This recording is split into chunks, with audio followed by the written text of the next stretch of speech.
The morning sun streamed through the stained glass windows of Mount Calvary Baptist Church in Atlanta, casting rainbow patterns across the wooden pews. Nobody could have imagined that just blocks away, in a modest house on Edgewood Avenue, a woman lay dead in a pool of blood. But what made this case particularly horrifying wasn't just the death of Tanya Carter. It was the fact that her husband, Reverend Isaiah Carter, had announced to the entire congregation that his wife was carrying a miracle from God, when he knew damn well he couldn't have children. This story begins in the heart of Sweet Auburn, Atlanta's historic African-American district, where the echoes of Dr. Martin Luther King Jr.'s speeches still resonate through the streets. But on this particular October morning in 2023, those same streets would witness a tragedy that would shake the community to its core and expose the dark secrets that can fester beneath even the most sacred institutions. Mount Calvary Baptist Church sits at 456 Auburn Avenue, an imposing brick structure that has stood as a beacon of hope for the African American community since 1952.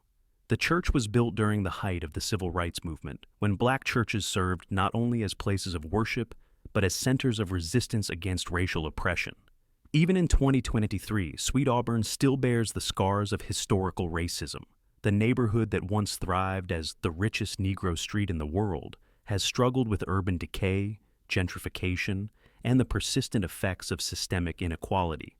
The case would challenge everything the community believed about faith, trust, and the men they looked up to as moral leaders. It would reveal how jealousy and pride can transform love into something monstrous, and how the pursuit of respectability can lead to the destruction of everything truly worth respecting. Most importantly, it would demonstrate that even in our modern era, the legacy of racism and abuse of power continues to victimize the most vulnerable members of society. Detective Robert Hayes would later describe this as the most complex case he'd ever worked, not because of the investigation itself, but because of the layers of deception, betrayal, and tragedy that surrounded it. Every time we thought we understood what happened, Hayes would tell reporters, we discovered another lie, another secret, another broken trust that changed everything. Reverend Isaiah Carter, 45, stood 6'3" with penetrating dark eyes and a commanding voice that had guided his 500-member congregation for 18 years. Born in rural Mississippi in 1978, Isaiah had experienced poverty and discrimination firsthand. His father was a sharecropper who could barely read, and his mother cleaned houses for white families to make ends meet. Isaiah was the first in his family to attend college, earning a scholarship to Morehouse College in Atlanta. But it was at Morehouse that Isaiah experienced the medical crisis that would define his adult life. At age 19, he contracted mumps during a campus outbreak. While most students recovered quickly, Isaiah developed orchitis, inflammation of the testicles, that left him permanently sterile. The diagnosis devastated him, not just physically, but emotionally. In the African American community, masculinity was often tied to fertility, and Isaiah felt his condition made him less of a man. Under Isaiah's leadership, Mount Calvary Baptist had grown from 300 to over 500 members. He had established a food bank serving 200 families monthly, created after-school programs for at-risk youth, and organized voter registration drives. Isaiah was more than a pastor. He was a community leader, a voice for the voiceless, and a symbol of what young black men could achieve through faith and hard work. Tanya Carter, 38, was everything Isaiah could have wanted in a wife. The daughter of a high school principal and a nurse, she represented the stable black middle class. A beloved elementary school teacher at Mary McLeod Bethune Elementary, Tanya had a natural gift for connecting with children, particularly those from disadvantaged backgrounds.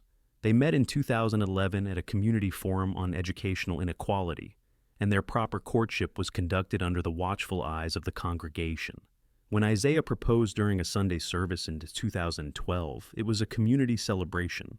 But before their marriage, Isaiah had made the difficult decision to tell Tanya about his sterility. Her response had been everything he'd hoped for. God has other plans for us. We can adopt, or we can pour our love into the children we teach and mentor. Vincent Harris, 38, was the associate pastor who had joined Mount Calvary Baptist in 2013. Originally planning to become a social worker, Vincent had felt called to ministry after working with at-risk youth in Birmingham. He and Isaiah had developed a close friendship based on their shared commitment to social justice and similar backgrounds of overcoming poverty and discrimination. Vincent was single, dedicated to his work, and had become Isaiah's closest confidant, one of the few people who knew about Isaiah's medical condition. The first signs of trouble began in February 2023, when Tanya started experiencing morning sickness that she initially attributed to stress from her demanding job. Mary McLeod Bethune Elementary was struggling with budget cuts and increasing behavioral problems among students. Tanya often worked late into the evening, grading papers and preparing lessons. It was during a routine doctor's visit in March that Tanya received the news that would change everything. Dr. Samuel Wright, a white physician at Grady Memorial Hospital, informed her that she was pregnant. The news hit her like a thunderbolt because of the circumstances surrounding the conception. Dr. Wright, 52, was a respected obstetrician who had been serving the Atlanta community for over 20 years. He had an impeccable reputation and was known for his charitable work in underserved communities. But during what should have been routine examinations, Dr. Wright had been gradually crossing boundaries, making inappropriate comments and finding excuses for unnecessary physical contact. The assault had happened during what was supposed to be a routine gynecological exam in January. Dr. Wright had sedated Tanya more heavily than necessary, claiming she needed to relax for the procedure. While she was in a semi-conscious state, he had sexually assaulted her. Tanya had fuzzy memories of the encounter, but she had been too confused and ashamed to report it. When Dr. Wright informed her that she was pregnant, instead of helping her understand what had happened, he manipulated the situation. He told Tanya that she must have gotten pregnant during a brief period when her husband's sterility had mysteriously reversed itself, a medical miracle that occasionally occurred. Sometimes the body heals itself in ways we don't understand, Dr. Wright told her, his voice smooth and reassuring. Your husband's condition may have been temporary rather than permanent. This pregnancy is a blessing, Mrs. Carter, a gift from God. Tanya wanted to believe this explanation. The alternative, that she had been assaulted by her doctor and was carrying her rapist's child, was too horrible to contemplate. She also knew how much having a child would mean to Isaiah, how it would heal the wound his sterility had created. But as the pregnancy progressed, Tanya's doubts grew stronger. She remembered more details about the assault, and she began to realize that Dr. Wright's explanation was medically impossible. The guilt and confusion consumed her, but she felt trapped by the lies she had already told and the expectations that had been created. It was during this period of emotional turmoil that Tanya began to seek comfort from Vincent Harris. Their relationship had always been friendly but professional, but as Tanya struggled with her secret, she found herself drawn to Vincent's kind, understanding nature. He was a good listener, someone who seemed to genuinely care about her well-being without judgment. Their first intimate conversation took place in April, when Tanya was about 3 months pregnant. She had been working late at the school, organizing a book drive for underprivileged students, when Vincent stopped by to help. They had been alone in her classroom, sorting through donated books, when Tanya suddenly broke down crying. I don't know what to do, she said, her voice breaking. I feel so lost, so confused about everything. Vincent had been concerned and compassionate, asking what was wrong and offering to help. Tanya had been desperate to talk to someone about her situation, but she couldn't bring herself to tell Vincent the truth about the assault. Instead, she focused on her feelings of loneliness and disconnection from Isaiah. He's always so busy with church work, she said. I know it's important, and I'm proud of what he's doing, but sometimes I feel like I'm invisible to him, like I'm just another responsibility to be managed rather than a person to be loved. Vincent had listened sympathetically, understanding her feelings of isolation. Over the following months, these conversations became more frequent and more intimate. Tanya would call Vincent when she was feeling overwhelmed or lonely, and he would listen patiently, offering comfort and support. Vincent found himself falling in love with Tanya, though he tried to fight against these feelings. He knew that his attraction to his best friend's wife was wrong, but Tanya's vulnerability and her obvious need for emotional support made it difficult to maintain appropriate boundaries. For Tanya, the relationship with Vincent became a lifeline during the most difficult period of her life. She was carrying a child conceived through assault, lying to her husband about the baby's parentage, and struggling with guilt and shame. Vincent's kindness and understanding provided the emotional support she desperately needed. By June, their relationship had evolved into something deeper than friendship. They exchanged text messages throughout the day, sharing thoughts and feelings about everything from theology to their dreams for the future. They found excuses to spend time together, working on church projects that required collaboration. The physical aspect of their relationship began in July, when Tanya was 5 months pregnant. She had been having a particularly difficult day when Vincent came to check on her. They had been talking in her kitchen when she suddenly collapsed in tears, overwhelmed by her secrets. Vincent had held her while she cried, and the physical contact had gradually become more intimate. "We can't do this," Vincent had said, pulling away from her. "This is wrong. You're married to my best friend." "I know," Tanya had replied, her voice full of anguish. "But I can't help how I feel. I'm so confused about everything, and you're the only person who makes me feel like I'm not going crazy." The morning of October 15th, 2023, started like any other Sunday at Mount Calvary Baptist, but there was an undercurrent of anticipation that made the atmosphere feel different. Word had been spreading through the congregation for weeks that Pastor Isaiah and Sister Tanya had some kind of special announcement to make. The early service began at 8 a.m. with the children's choir, their sweet voices filling the sanctuary with hymns of praise. The adult choir followed, led by Ms. Lila Washington, a 60-year-old woman whose voice had been filling the church with music for over 30 years. The congregation was dressed in their Sunday best, women in elegant dresses and decorative hats, men in their finest suits, children squirming slightly in their pressed clothes. Isaiah had been unusually nervous that morning, pacing in his office and reviewing his notes multiple times. He had been planning this announcement for weeks, ever since Tanya had told him about the pregnancy. The news had transformed him from a man carrying a burden of shame into someone filled with joy and purpose. At 11 a.m., Isaiah stepped up to the pulpit for the main service. He was an imposing figure, 6 feet 3 inches tall, with broad shoulders and a commanding presence. His voice had a rich, resonant quality that seemed to vibrate through the walls of the church. "Brothers and sisters," Isaiah began, his voice carrying easily to the back of the packed sanctuary, "today is a day of celebration. Today is a day when we must give thanks to the Almighty for His infinite mercy and grace." He paused, looking out over the congregation, his eyes briefly meeting those of his wife, who sat in the front pew with her hands folded over her rounded belly. "For 12 long years," Isaiah continued, his voice growing stronger, "Sister Tanya and I have prayed for a blessing. We have knelt before the Lord and asked Him to open her womb, to grant us the gift of new life. And today, I stand before you to testify that God answers prayers. My wife is carrying our child." The reaction was immediate and overwhelming. The congregation erupted in joy. Women stood up, waving their hands toward heaven. Men called out, "Amen," and "Praise the Lord." The sound was so loud it could be heard for blocks around the church. Tanya sat in the front pew, her face glowing with what appeared to be pure happiness. She placed both hands on her belly in a protective gesture that every mother in the congregation recognized. Other pastors' wives rushed forward to embrace her, their eyes filled with tears of joy. But not everyone was celebrating without reservation. Ruby Mae Johnson, 72, who had been a member for over 40 years, sat with a troubled expression. She remembered a conversation with Isaiah 15 years earlier when he had confessed about his sterility after a mumps infection. Now, watching him proclaim a miracle she knew was medically impossible, she felt a cold dread settling in her stomach. The service concluded with the entire congregation singing "Blessed Assurance," their voices raised in harmony.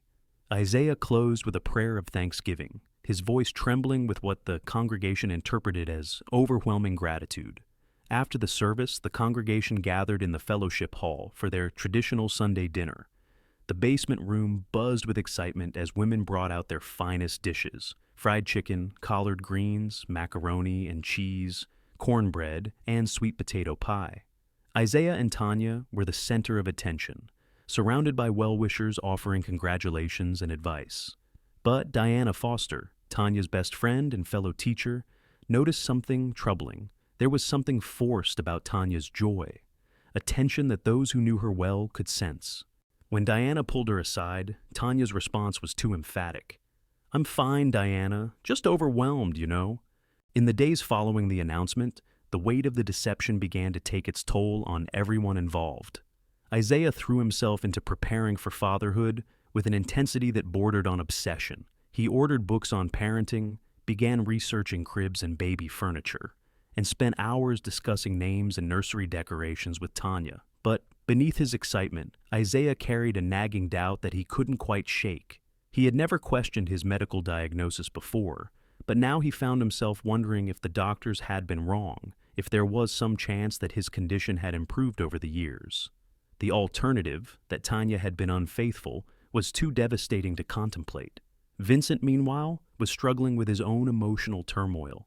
The announcement had forced him to confront the reality of his relationship with Tanya and what it meant for everyone involved. He watched Isaiah's joy with growing guilt, knowing that he was partly responsible for the deception that was bringing his friend such happiness. The text messages between Vincent and Tanya during this period revealed the depth of their emotional connection and their growing concerns about the future. They expressed their love for each other, while also acknowledging the impossibility of their situation.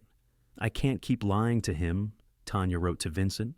"Every time I see how happy he is about the baby, I feel like I'm dying inside." "I know," Vincent replied. "But what choice do we have? If we tell him the truth now, it will destroy everything: his faith, his ministry, his relationship with the congregation." "Maybe that's what needs to happen," Tanya responded. "Maybe we need to face the consequences of what we've done." But despite their expressions of guilt and remorse, neither Vincent nor Tanya was willing to take the step of confessing to Isaiah. They were trapped in a web of lies that seemed to grow more complex with each passing day. Isaiah, meanwhile, was beginning to notice subtle changes in his wife's behavior. She seemed more distant, less affectionate, and often appeared to be preoccupied with something she wouldn't discuss. She had also become secretive about her prenatal appointments, no longer asking him to accompany her to the doctor's office. One evening in late October, Isaiah decided to surprise Tanya by picking her up from one of her appointments. He drove to Dr. Wright's office and waited in the parking lot, planning to take her out for dinner afterward. But when Tanya emerged from the building, she was not alone. Vincent Harris was with her, and they were walking closely together, their heads bent in intimate conversation. Isaiah watched from his car as Vincent opened the passenger door of his own vehicle for Tanya, a gesture that seemed too familiar, too intimate for a casual friendship. He followed them at a distance as they drove to a small restaurant in a part of town where they were unlikely to be recognized by members of the congregation. Through the restaurant window, Isaiah watched his wife and his best friend share a meal, their hands occasionally touching across the table, their faces close together in conversation. The scene was unmistakably that of two people in love, and Isaiah felt something cold and hard forming in his chest.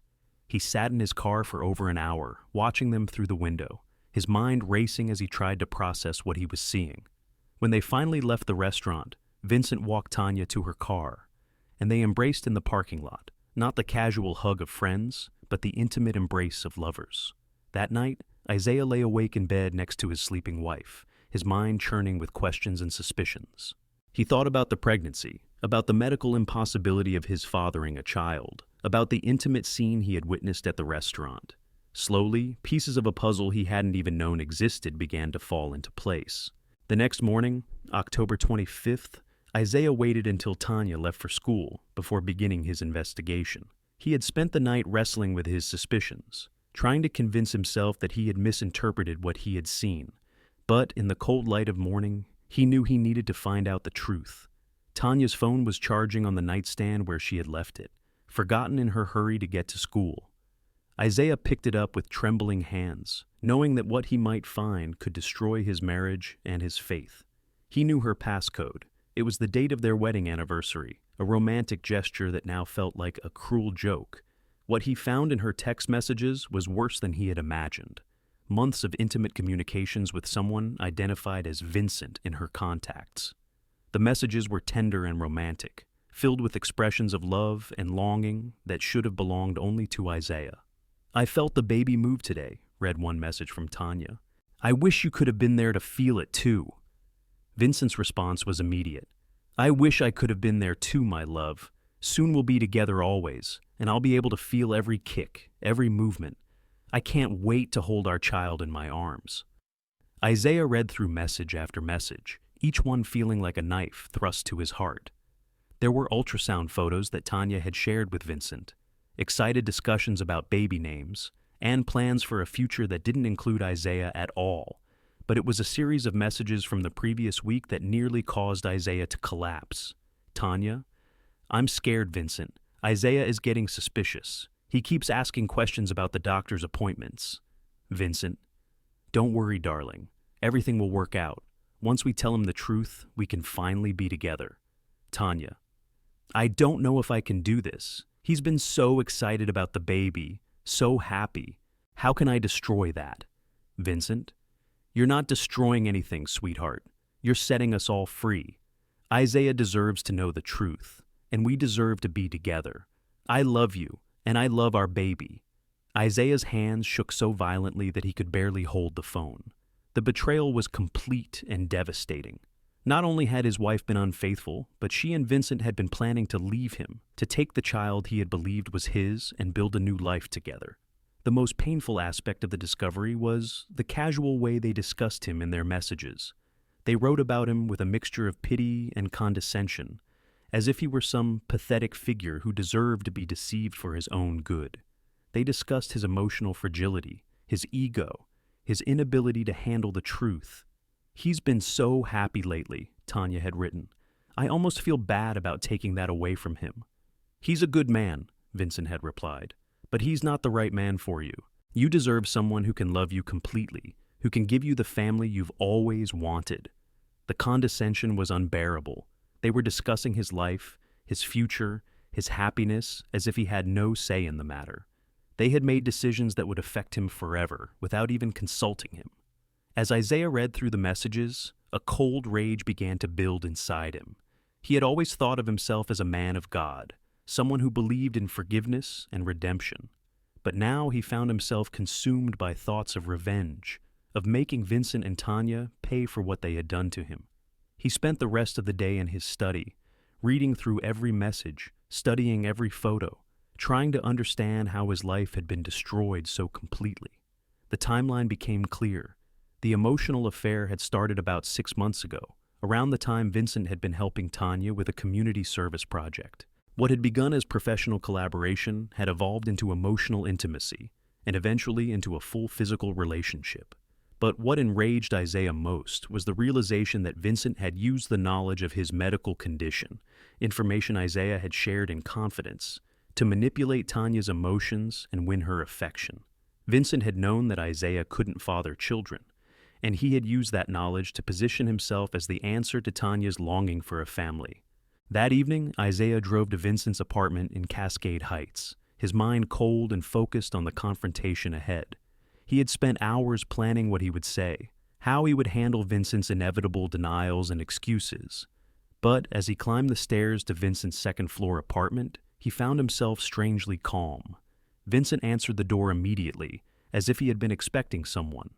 When he saw Isaiah's face, he knew instantly that everything had been discovered. "Isaiah," Vincent said, his voice barely above a whisper, "I've been wondering when you'd come." "Have you?" Isaiah asked, his voice conversational. "How thoughtful of you to be expecting me." Vincent stepped aside to let Isaiah enter the apartment. The living room was tastefully furnished with bookshelves filled with theological texts and religious artifacts. Isaiah looked around the room, noting the comfortable sofa where Vincent and Tanya had probably spent intimate moments together. "We need to talk," Isaiah said, settling into one of the armchairs without being invited to sit. "I know," Vincent replied, taking a seat on the sofa.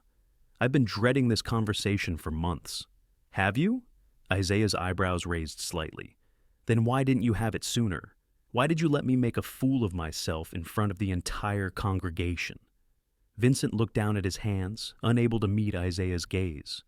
"I wanted to tell you the truth, but Tanya was afraid of how you'd react. She was afraid of what it would do to your ministry, to the church. She was afraid of what it would do to me," Isaiah repeated, his voice taking on a dangerous edge. How considerate of her to be concerned about my well-being while she was carrying another man's child.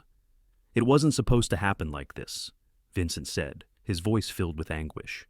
It just developed so gradually that I didn't realize how far it had gone until it was too late. Too late for what?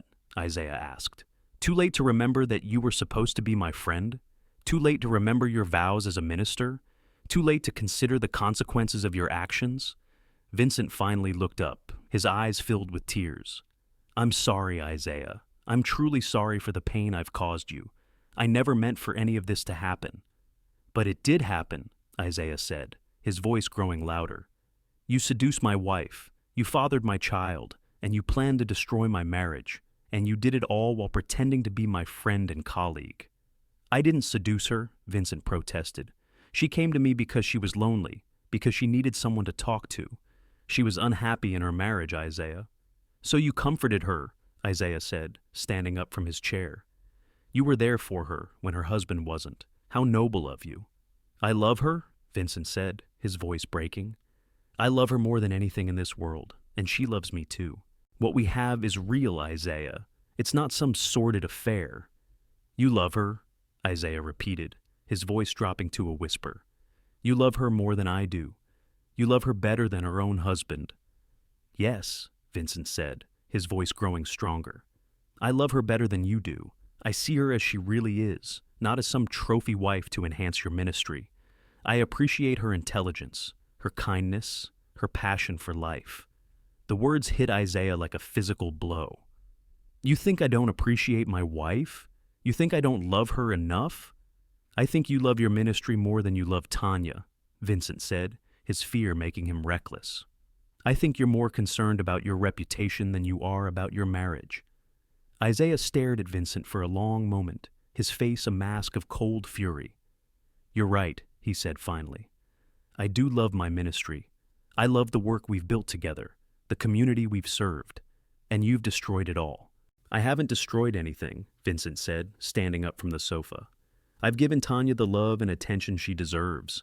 I've given her hope for the future. You've given her a bastard child, Isaiah said, his voice filled with venom. You've made her an adulteress and me a cuckold. You've turned my miracle into a mockery. The two men stood facing each other in the living room, the air thick with tension and unspoken threats. Vincent could see the rage building in Isaiah's eyes, the careful control he had maintained beginning to crack. I think I should leave, Vincent said, backing toward the door. I think we should both take some time to cool down. No, Isaiah said, stepping between Vincent and the door. We're going to finish this conversation. We're going to settle this once and for all. But instead of the explosion of violence that Vincent expected, Isaiah's demeanor suddenly changed. The rage seemed to drain out of him, replaced by an eerie calm that was somehow more frightening than his anger had been. Actually, Isaiah said, his voice becoming conversational again, you're right. We should both take some time to think about this rationally. We need to figure out how to handle this situation in a way that minimizes the damage to everyone involved. Vincent stared at Isaiah, confused by the sudden change in his demeanor. What do you mean? I mean, we need to think about the congregation, about the community we serve, Isaiah replied. We need to find a way to tell them the truth without destroying everything we've built together. You want to work together? Vincent asked cautiously. After everything that's happened? I want to protect the church, Isaiah said. I want to protect the people who depend on us for spiritual guidance. Whatever personal issues we have, we can't let them destroy the good work we've done. Vincent felt a flicker of hope. Maybe Isaiah was more mature than he had given him credit for. Maybe they could find a way to work through this crisis without destroying everything. What did you have in mind? Vincent asked, moving away from the door. Meet me at the church tomorrow morning at 6 a.m., Isaiah said. We'll go over our options, figure out the best way to handle this. We'll need to prepare statements for the congregation, maybe plan a special service to address the situation. That's very reasonable of you, Vincent said, still uncertain about Isaiah's sudden change in attitude. I've had time to think, Isaiah replied. I've had time to consider what's really important here, and what's important is the welfare of our congregation and our community. Vincent nodded, feeling some of the tension leave his shoulders. You're right. We both have a responsibility to the people we serve. Exactly, Isaiah said, extending his hand. We're ministers first, Vincent. Whatever else has happened between us, we have a duty to our calling. Vincent hesitated for a moment, then reached out and shook Isaiah's hand. The grip was firm, but not threatening, the gesture of two professionals agreeing to work together despite their differences. 6 a.m. at the church, Vincent said. We'll figure this out together. We'll figure this out together, Isaiah agreed. After Vincent walked him to the door, Isaiah drove home through the quiet streets of Atlanta, his mind racing with the details of his plan. Vincent's willingness to meet with him was exactly what he had hoped for. The man's guilt and desire to make amends would lead him directly into Isaiah's trap. Back at 234 Edgewood Avenue, Isaiah found Tanya in the living room, grading papers and watching television. She looked up when he entered, her expression hopeful. "How did it go?" she asked. "Did you talk to Vincent?" "We talked," Isaiah replied, settling into his chair with a calmness that surprised even him. "We're going to meet tomorrow morning to figure out how to handle the situation." "Handle it how?" Tanya asked, setting down her papers. "We're going to tell the congregation the truth," Isaiah said. "We're going to explain about the pregnancy, about your relationship with Vincent, about what happens next." Tanya looked confused and frightened. "You're going to work together after everything that's happened?" "We're both pastors," Isaiah said. "We both have a responsibility to the people we serve. We can't let our personal problems destroy their faith." That night, Isaiah sat in his study, making final preparations for the morning's meeting. He opened his desk drawer and removed a heavy object wrapped in cloth, a marble statue that the congregation had given him for his 10th anniversary as pastor. The statue depicted a shepherd carrying a lamb, with the inscription, "For faithful service to the Lord," engraved on its base. The irony wasn't lost on Isaiah. The statue, a symbol of his role as a spiritual shepherd protecting his flock, would now serve a very different purpose. He unwrapped it carefully, feeling its weight in his hands. The marble was cold and smooth, polished to a high shine by the craftswoman who had created it. Isaiah tested the statue's balance, practiced his grip, imagined the force that would be required. 4 pounds of marble, swung with enough force, would be more than sufficient to crack a human skull.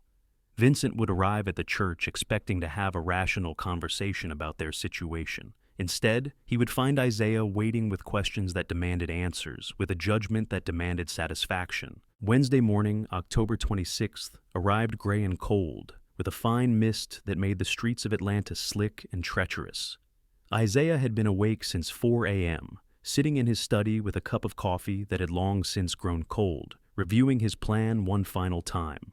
At 5:30 a.m., Isaiah left the house quietly, not wanting to wake Tanya. He drove to Mount Calvary Baptist Church through the empty streets of Sweet Auburn, parking in his usual spot behind the building. The church was dark and silent, filled with the kind of profound quiet that only empty buildings of worship possess. Isaiah used his key to enter through the back door, making his way to his office. He turned on the lights and began to prepare for Vincent's arrival. He arranged his desk carefully, placing his Bible in the center, flanked by a yellow legal pad and a fountain pen. He wanted everything to look normal, professional, like a routine business meeting between colleagues. The marble statue remained in his briefcase, wrapped in its cloth. Isaiah placed the briefcase on the floor beside his desk, within easy reach but not obviously visible. He practiced reaching for it, timing how long it would take to unwrap the statue and use it. 3 seconds, maybe 4. That would be enough. At exactly 6 a.m., Isaiah heard the sound of a car pulling into the parking lot. He looked out his window and saw Vincent's silver BMW, its paint gleaming despite the gray morning light.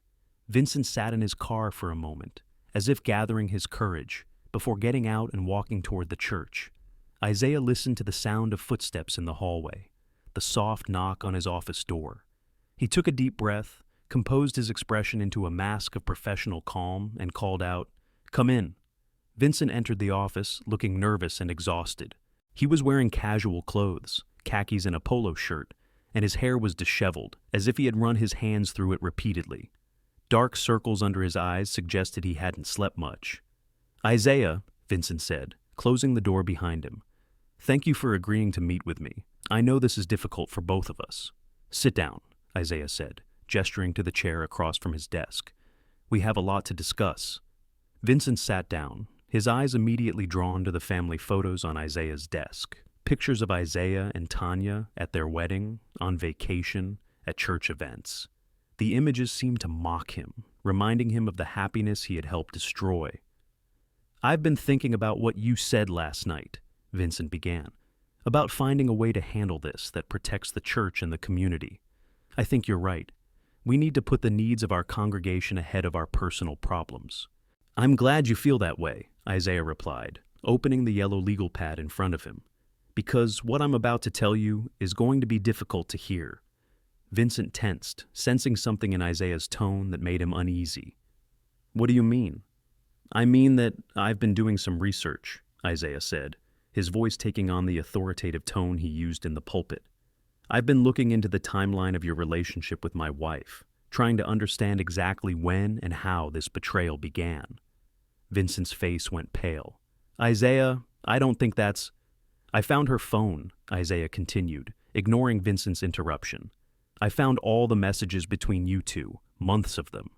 Detailed descriptions of your encounters, your declarations of love, your plans for the future." Vincent started to stand up, but Isaiah held up a hand to stop him. "Sit down, Vincent. We're going to discuss this thoroughly." Vincent slowly lowered himself back into his chair, his hands shaking slightly. "I can explain—" "Can you?" Isaiah asked, his voice dripping with sarcasm. "Can you explain how you used the knowledge of my medical condition, information I shared with you in confidence, to manipulate my wife's emotions and win her affection?" "It wasn't manipulation," Vincent protested. "We fell in love, Isaiah. It wasn't something we planned." "You fell in love," Isaiah repeated, his voice growing colder. "How romantic! And during this great love affair, did you ever think about me?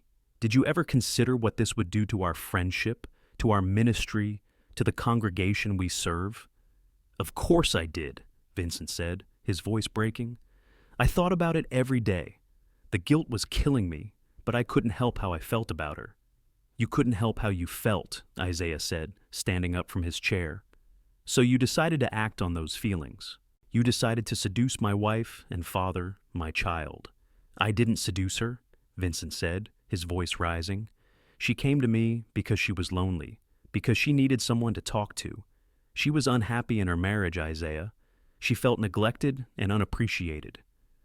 "So you comforted her," Isaiah said, his voice filled with contempt. "You were there for her when her husband wasn't." "How noble of you." "I love her," Vincent said, standing up from his chair. "I love her more than anything in this world, and she loves me too. What we have is real, Isaiah. It's not some sordid affair." "You love her," Isaiah said, his voice dropping to a whisper. "You love her better than her own husband. You love her more than I ever could." "Yes," Vincent said, his fear making him reckless. "I love her better than you do. I see her as she really is, not as some trophy wife to enhance your ministry. I appreciate her intelligence, her kindness, her passion for life." The words hit Isaiah like a physical blow. He reached down and opened his briefcase, his movements deliberate and controlled. "You think you love her better than I do," he said, unwrapping the marble statue. "You think you can give her what I can't." Vincent's eyes widened as he saw the statue in Isaiah's hands. "Isaiah, what are you doing?" "I'm giving you what you deserve," Isaiah said, his voice eerily calm. "I'm giving you the consequences of your actions." Vincent backed toward the door, but Isaiah was faster. "You destroyed my marriage," Isaiah said, raising the statue above his head. "You destroyed my ministry. You destroyed my faith. You destroyed everything I cared about." "Isaiah, please." "You made me believe in a miracle," Isaiah continued, his voice growing louder. "You let me stand in front of my congregation and proclaim God's goodness, knowing it was all a lie." The marble statue came down with devastating force, connecting with Vincent's skull with a sickening crack. Vincent crumpled to the floor, blood immediately beginning to pool beneath his head. Isaiah stood over Vincent's motionless body, the statue still in his hands, breathing heavily. The office was silent except for the sound of his own ragged breathing and the steady drip of blood onto the carpet. After a moment, Isaiah knelt down and checked Vincent's pulse. There was none. Vincent Harris, associate pastor of Mount Calvary Baptist Church, was dead. Isaiah sat back on his heels, staring at what he had done. He had killed a man, ended a life, committed the ultimate sin. But as he looked at Vincent's body, he felt no remorse, no guilt, no regret. He felt only a cold satisfaction that justice had been served. The practical considerations came next. Isaiah looked at his watch. It was 6:30 a.m. The church secretary wouldn't arrive until 9 a.m., giving him 2.5 hours to clean up and dispose of the body. He had to move quickly and efficiently. Isaiah went to the church's supply closet and retrieved a large tarp that was used for covering furniture during painting projects. He spread it out on the floor next to Vincent's body and carefully rolled the corpse onto it. The blood on the carpet would have to be dealt with later, but for now, he needed to get Vincent's body out of the church. Wrapping the body in the tarp was more difficult than Isaiah had anticipated. Vincent was a large man, and the dead weight made him awkward to maneuver. But Isaiah was motivated by desperation and adrenaline, and he managed to get the body wrapped and secured. Getting Vincent's body out of the church and into his car was the most dangerous part of the operation. Isaiah had to move quickly while watching for any early morning joggers or commuters who might witness him. Fortunately, the parking lot was behind the church, hidden from the street, and the morning mist provided additional cover. Isaiah drove to an abandoned construction site in East Atlanta, a place where new condominiums were supposed to be built, but had been delayed by financial problems.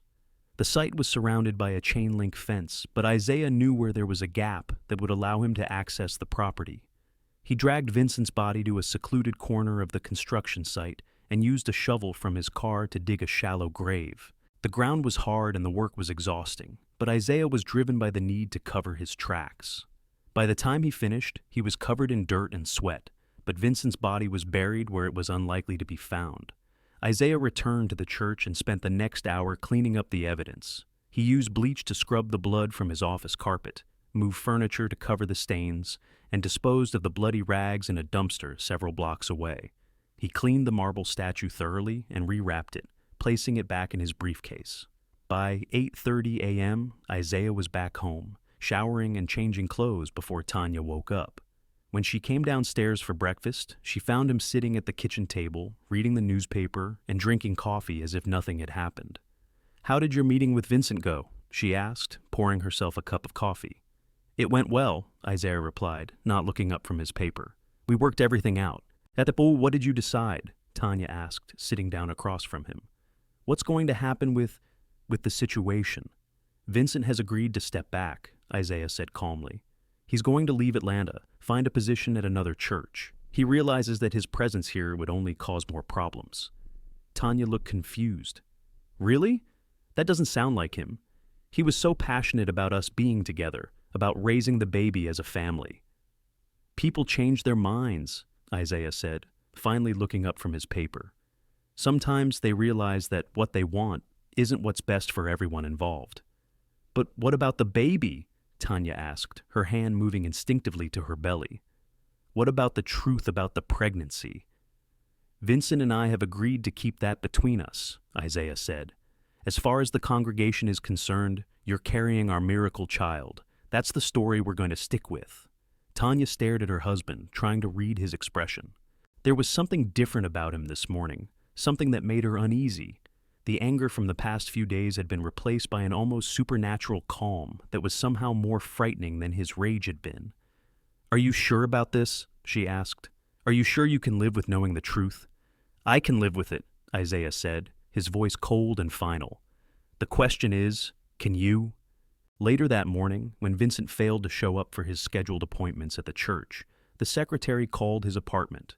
When there was no answer, she called several members of the congregation who knew him well. No one had seen or heard from him since the previous evening. By afternoon, Deacon Marcus Williams had driven to Vincent's apartment and found it empty. Vincent's car was missing, and there were no signs of a struggle or forced entry. It appeared that he had simply vanished. Isaiah expressed appropriate concern when informed of Vincent's disappearance. "This is very unlike him," he told the church secretary. "Vincent is one of the most reliable people I know. He wouldn't just disappear without telling someone." The congregation was puzzled and worried. Vincent had been a beloved member of their community, and his sudden absence was unsettling. Some speculated that he might have had a family emergency, while others wondered if he had suffered some kind of mental breakdown. Isaiah organized prayer services for Vincent's safe return, led the congregation in asking for God's protection for their missing associate pastor. He played the role of the concerned friend and colleague perfectly, showing just the right amount of worry and confusion. Meanwhile, Tanya was dealing with her own confusion and fear. Vincent's disappearance seemed completely out of character, and she couldn't understand why he would leave without saying goodbye or explaining his actions. She tried calling his phone repeatedly, but it went straight to voicemail. "Something's wrong," she told Isaiah one evening. "Vincent would never just leave like this. He wouldn't abandon me, especially not now." "Maybe he realized the situation was impossible," Isaiah suggested. "Maybe he decided that the best thing to do was to remove himself from the equation." But he loves me," Tanya protested. "He loves the baby. He wouldn't just walk away from us." "Love makes people do strange things," Isaiah said, his voice carrying a note of finality. "Sometimes people realize that love isn't enough to overcome the obstacles in their way." As the days passed without any word from Vincent, the police were eventually contacted. Detective Robert Hayes, a 48-year-old African-American officer with 20 years of experience in the Atlanta PD, was assigned to the case. Hayes had grown up in Sweet Auburn and understood the dynamics of the community, but he also brought a professional skepticism to missing persons cases. Hayes interviewed Vincent's friends and colleagues, trying to piece together his last known movements. He spoke with Isaiah, who explained that he had met with Vincent the previous evening to discuss church business, and that Vincent had seemed troubled, but not suicidal or unstable. He mentioned that he was considering a change, Isaiah told the detective. He said he felt like he needed a fresh start, maybe a position at a different church. I got the impression that he was struggling with some personal issues. Hayes made note of this information, but found it suspicious that Vincent would leave without notice, especially given his reputation for reliability and his commitment to the congregation. The detective's instincts told him that there was more to this story than a simple voluntary disappearance. The investigation into Vincent's disappearance would continue for weeks, but without any concrete evidence of foul play, it remained classified as a missing persons case. Vincent's family in Birmingham was notified, and they hired a private investigator to search for him, but Vincent Harris had vanished as completely as if he had never existed. As November turned to December, life at Mount Calvary Baptist Church gradually returned to normal. The congregation continued to pray for Vincent's safe return, but as time passed, their concern began to fade. People moved on with their lives, focusing on the upcoming holiday season and the anticipated birth of their pastor's child. Isaiah threw himself into his pastoral duties with renewed vigor, as if Vincent's disappearance had freed him from some burden he had been carrying. He preached with passion about forgiveness, redemption, and the mysterious ways of God. His sermons were more powerful than ever, filled with the kind of spiritual authority that made his congregation believe he had achieved some new level of understanding. But beneath the surface, Isaiah was carefully managing a complex web of deception. He monitored the police investigation into Vincent's disappearance, staying informed about their progress while expressing appropriate concern for his missing colleague. He also kept a close eye on Tanya, watching for any signs that she might suspect his involvement in Vincent's fate. Tanya, meanwhile, was struggling with depression and anxiety that went beyond normal pregnancy hormones. The loss of Vincent was devastating to her, not just because she had loved him, but because she was now trapped in a marriage with no hope of escape. She had to pretend to be happy about the pregnancy, while knowing that she was carrying the child of her rapist. The weight of her secrets was becoming unbearable. She had never told Vincent the truth about how she had become pregnant, and now she would never have the chance. She was alone with the knowledge that her child had been conceived through assault, and she had no one to turn to for support. Dr. Samuel Wright continued to monitor Tanya's pregnancy, maintaining his professional demeanor while secretly gloating over his successful manipulation of the situation. He had convinced Tanya that her pregnancy was a miracle, had prevented her from reporting the assault, and had ensured that his crime would remain hidden. As Tanya's due date approached, the excitement in the congregation grew. Baby showers were planned, gifts were collected, and the nursery at the church was prepared for the arrival of their pastor's child. The entire community was invested in this pregnancy, seeing it as a symbol of hope and God's faithfulness.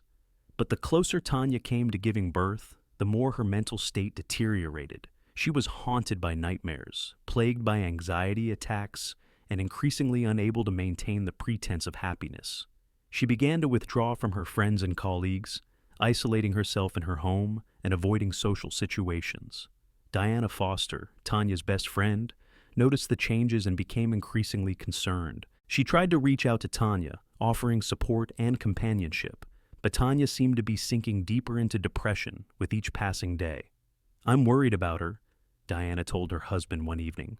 "She's not acting like herself. She seems scared all the time, like she's waiting for something terrible to happen." "Maybe it's just pregnancy hormones," he suggested. "Some women have a hard time with the emotional changes." "This is more than hormones," Diana insisted. "Something's wrong, and I don't think Isaiah realizes how serious it is." But Isaiah was very aware of his wife's deteriorating condition. He watched her carefully, noting her increasing isolation, her obvious fear, and her growing inability to maintain the facade of happiness. He knew that Tanya was becoming a liability, someone who might eventually crack under the pressure and reveal the truth about the pregnancy. Isaiah began to formulate a plan for dealing with this problem. He couldn't allow Tanya to destroy everything he had worked to build. The congregation believed in the miracle of her pregnancy, and he couldn't let them discover that it was actually the result of assault and deception. On the night of December 15, 2023, when Tanya was 8 months pregnant, Isaiah decided it was time to end the charade once and for all. He had been planning this moment for weeks, waiting for the right opportunity to act without arousing suspicion. Tanya was in their bedroom, trying to sleep but tossing and turning as she had been doing for months. The pregnancy was making her uncomfortable, but her insomnia was caused more by anxiety and guilt than by physical discomfort. She had been having increasingly vivid nightmares about Vincent, about the assault, about the lies she was living. Isaiah entered the bedroom quietly, carrying the marble statue that had become his weapon of choice. He had cleaned it thoroughly after Vincent's murder, and it showed no signs of its previous use. In the dim light of the bedroom, it looked like nothing more than a religious artifact, a symbol of faith and service. "Tanya," Isaiah said softly, sitting on the edge of the bed. "We need to talk." Tanya opened her eyes and looked at her husband. Even in the darkness, she could see that something was wrong. There was an expression on his face that she had never seen before, something cold and final that made her heart race with fear. "What's wrong?" she asked, struggling to sit up despite her advanced pregnancy. "I've been thinking about our situation," Isaiah said, his voice calm and measured. "About the lies we've been living, the deception we've been perpetrating on our congregation." "What do you mean?" Tanya asked, though she suspected she knew where this conversation was heading. "I mean that I can't continue to live with this secret," Isaiah said. "I can't continue to pretend that you're carrying my child when I know the truth about how you became pregnant." Tanya felt a chill run down her spine. "Isaiah, please. We've been through this. We agreed that we would raise the baby together, that we would make our marriage work." "Did we?" Isaiah asked, standing up from the bed. "Because I don't remember agreeing to anything. I remember being presented with a fait accompli, a situation where I had no choice but to go along with your lies." "They weren't lies," Tanya protested. "I was trying to protect you, to protect our marriage. I didn't want to hurt you with the truth." "The truth," Isaiah repeated, his voice growing colder. "And what is the truth, Tanya? What really happened? How did you become pregnant with another man's child?" Tanya was silent for a long moment, struggling with whether to finally tell Isaiah the whole story. She had never told anyone about the assault, had never even fully admitted it to herself. But now, faced with her husband's cold fury, she felt compelled to speak. "I was raped," she said quietly. "Dr. Wright assaulted me during an examination. I was sedated, and I couldn't stop him. That's how I became pregnant." Isaiah stared at his wife, his expression unchanging. "You were raped," he said slowly, "and you never told me. You never reported it. You just let me believe that you had been unfaithful with Vincent." "I was confused," Tanya said, tears streaming down her face. "I wasn't sure what had happened at first. And then Dr. Wright convinced me that it was a miracle, that your condition had somehow been cured. I wanted to believe it because I knew how much having a child would mean to you." "So you lied to me," Isaiah said. "You let me believe that Vincent had betrayed me, that he had seduced you and fathered your child. You let me hate him, let me plan my revenge against him." "I never told you Vincent was the father," Tanya protested. "You assume that. I tried to tell you the truth, but you wouldn't listen." "I wouldn't listen," Isaiah repeated. So it's my fault that you deceived me. It's my fault that I drew the wrong conclusions from your behavior. That's not what I meant, Tanya said desperately. I just meant that the situation was complicated, that there were things you didn't understand. You're right, Isaiah said, raising the marble statue. There were things I didn't understand, but I understand them now. Tanya saw the statue in her husband's hands and tried to get out of bed, but her pregnancy made her movements slow and awkward. Isaiah, what are you doing? Put that down. I'm ending this, Isaiah said, his voice eerily calm. I'm ending the lies, the deception, the shame. I'm ending all of it. You don't have to do this, Tanya pleaded. We can work through this together. We can report Dr. Wright. We can tell the congregation the truth. We can start over. There is no starting over, Isaiah said. There is no going back. There is only justice. The marble statue came down with the same devastating force it had used on Vincent, connecting with Tanya's skull and ending her life instantly. Isaiah stood over his wife's body, feeling the same cold satisfaction he had experienced after killing Vincent. But this time, there was something else. As he looked at Tanya's lifeless form, her pregnant belly still rounded with the child she would never deliver, Isaiah felt a flicker of something that might have been regret. But it was quickly replaced by the certainty that he had done what was necessary, that he had protected his reputation and his ministry from the lies and deceptions that had threatened to destroy them. Isaiah spent the next hour staging the scene to look like a home invasion. He ransacked the bedroom, broke a window, and planted evidence that would suggest an intruder had been responsible for Tanya's death. He knew that the police would be suspicious, but he was confident that his status as a grieving husband and respected pastor would protect him from serious scrutiny.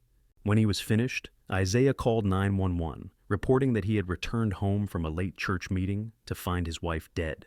His performance was masterful. The shocked husband, the devastated pastor, the man whose world had been shattered by senseless violence. The responding officers found him cradling his wife's body, sobbing, with what appeared to be genuine grief. The investigation into Tanya's murder would be more thorough than the one into Vincent's disappearance, but Isaiah was prepared for that. He had learned from his mistakes, had created a more convincing cover story, and had the sympathy of the entire community to protect him. Detective Robert Hayes was assigned to the case, and he immediately suspected that the home invasion story was fabricated. But suspecting and proving were two different things, and Isaiah had been careful to cover his tracks. The investigation would drag on for months, but without concrete evidence, it would eventually go cold. Isaiah returned to his pulpit the following Sunday, delivering a powerful sermon about loss, grief, and the mysterious ways of God. He spoke about his wife's death as a test of faith, a trial that God had sent to strengthen his resolve and deepen his understanding of divine will. The congregation wept with him, prayed for him, and rallied around their pastor in his time of need. They saw him as a man of extraordinary faith, someone who could find meaning and purpose even in the face of devastating loss. But Isaiah knew the truth. He had murdered his wife and his best friend, had destroyed 2 lives to protect his own secrets and reputation. He was not a man of God. He was a killer who had used his position and the trust of his congregation to cover his crimes. As he stood in the pulpit, looking out over the faces of the people who believed in him, Isaiah felt no guilt, no remorse, no regret. He felt only the cold satisfaction of a man who had successfully protected what was most important to him: his image, his reputation, and his power over others. The truth about Tanya's pregnancy would die with her, and Vincent's disappearance would remain a mystery. Dr. Samuel Wright would continue his practice, never knowing that his victim was dead or that his crime had indirectly led to 2 murders.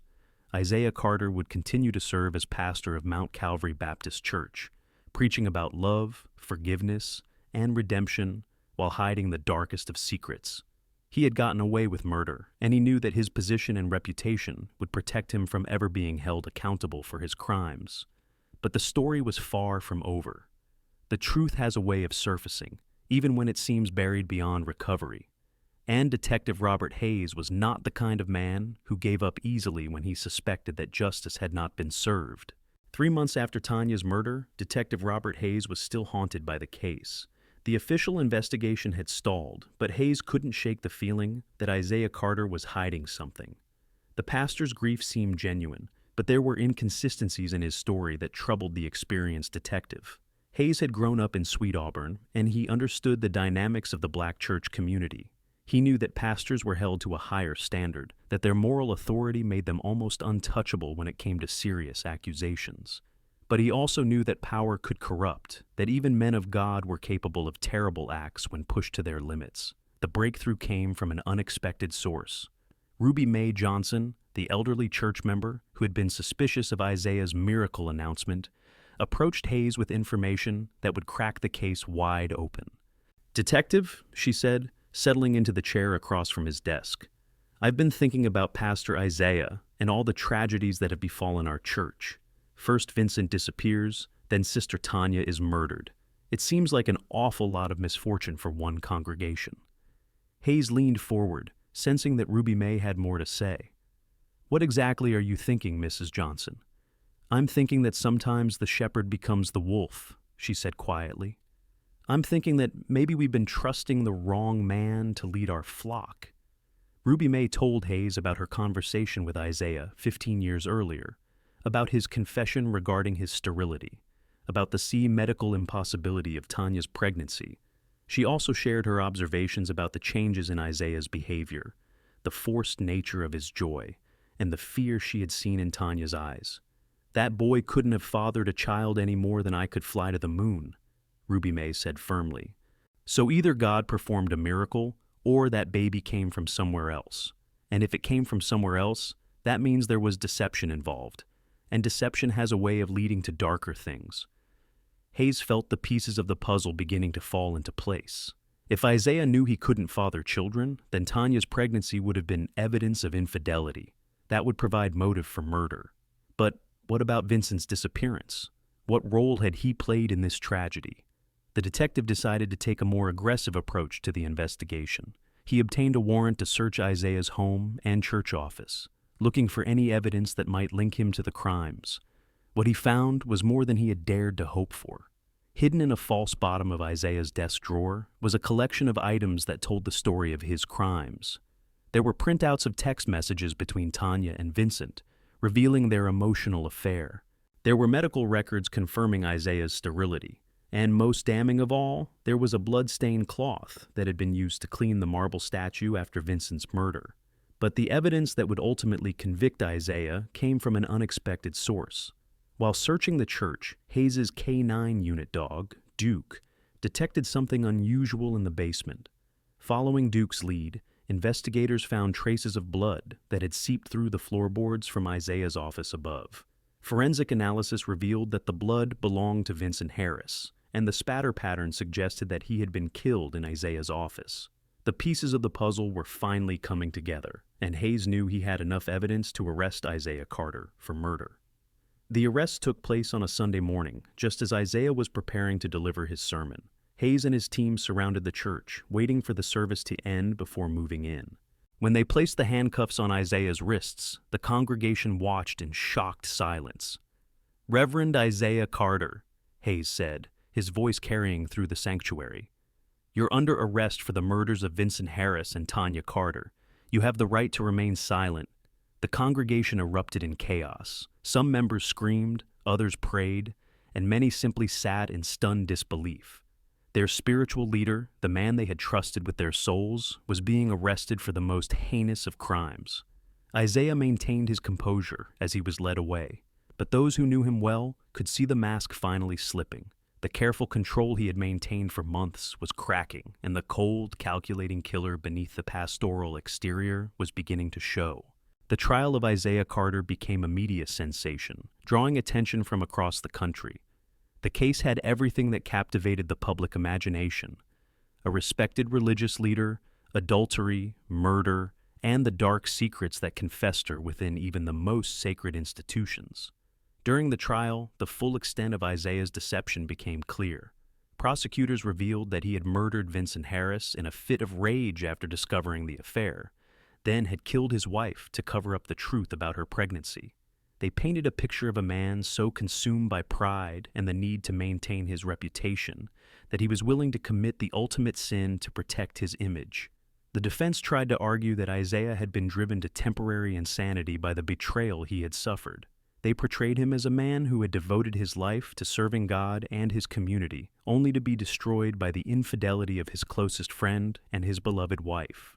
But the jury saw through the defense's arguments. They recognized that Isaiah's crimes were not the result of temporary insanity, but of a cold, calculating mind that had planned and executed 2 murders to protect his reputation and position in the community. Isaiah was convicted on 2 counts of first-degree murder and sentenced to life in prison without the possibility of parole. As he was led away in shackles, he showed no emotion, no remorse, no recognition of the lives he had destroyed and the community he had betrayed. The trial also revealed the truth about Dr. Samuel Wright's assault on Tanya. Wright was arrested and charged with sexual assault, and his practice was shut down. The investigation revealed that he had assaulted numerous other patients over the years, using his position of authority to victimize vulnerable women.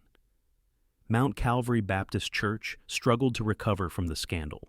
Many members left, unable to reconcile their faith with the actions of their former pastor. Others stayed, determined to rebuild their community and restore their church's reputation. Ruby Mae Johnson, now 73, became an unofficial spokesperson for the congregation. In interviews with reporters, she spoke about the importance of not letting the actions of one man destroy the faith of many. Isaiah Carter was not a man of God, she said firmly. He was a man who used God's name to cover his own sins. But God is bigger than Isaiah Carter. God is bigger than any one man's failures. Our faith is in the Lord, not in the man who stood in the pulpit. The church eventually hired a new pastor, a young woman named Reverend Sarah Mitchell, who brought a fresh perspective and a commitment to transparency and accountability. Under her leadership, Mount Calvary Baptist began to heal, implementing new policies to prevent the kind of abuse of power that had led to the tragedy. Detective Robert Hayes, who had worked tirelessly to solve the case, reflected on the lessons it had taught him about the capacity for evil that exists within even the most respected members of society. Isaiah Carter showed us that no one is above suspicion, Hayes said in an interview. Title, position, and reputation don't make someone incapable of committing terrible acts. In fact, sometimes those things can make it easier for people to hide their true nature. The case also highlighted the ongoing challenges faced by African American communities in dealing with both historical injustices and contemporary problems.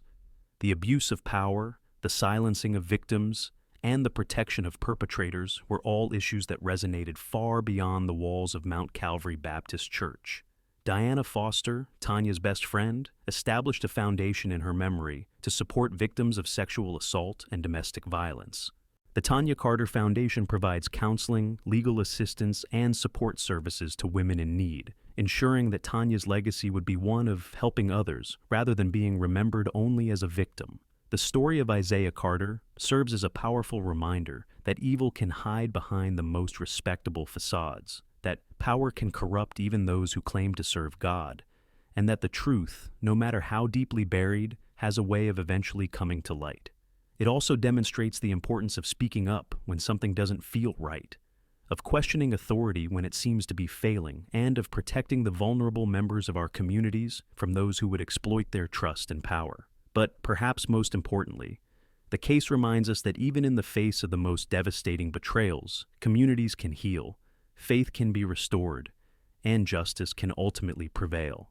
The congregation of Mount Calvary Baptist Church learned that their faith was stronger than any one man's failures, and that love, forgiveness, and redemption are possible even after the darkest of tragedies. As Ruby Mae Johnson said in her final interview about the case, "We learned that you can't put your faith in man, no matter how holy he seems.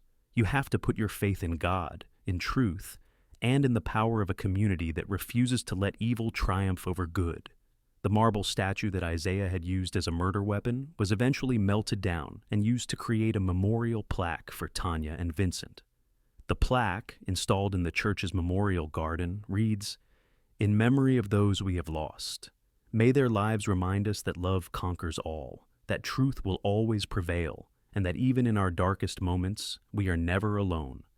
The case of Isaiah Carter closed the chapter on one of the most shocking crimes in Atlanta's history, but it opened a new chapter in the ongoing fight for justice, accountability, and the protection of those who cannot protect themselves. The lessons learned from this tragedy continue to resonate today, reminding us all that the price of freedom is eternal vigilance, and that the responsibility to protect our communities falls on each and every one of us.